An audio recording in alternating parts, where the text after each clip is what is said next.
Hi everyone, my name is Carolyn Bergeron. And I'm Emily Cuthbert. We're from Next Generation Ministries, and we want to invite your kids and preteen group to be a part of a project that will make a big difference in our world. This fall, we're very excited to present the Boomerang Project. This new initiative aims at bringing the love of God to the children of Haiti.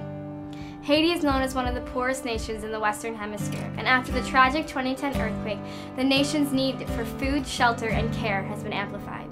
We're very excited to partner with missionary Michelle and Louise Charbonneau, who have been living in Haiti for the past 15 years, and their ministry is just amazing. Their goal is to reach each Haitian, kids and youth with the love of God by providing meal, education, and dynamic spiritual discipleship.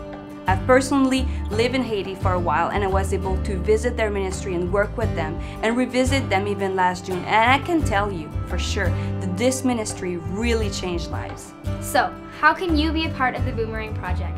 As the Christmas season is approaching, you can order your Merry Christmas World Bank box. Give one box out to each family in your church, and they can collect coins and bills over the holiday season.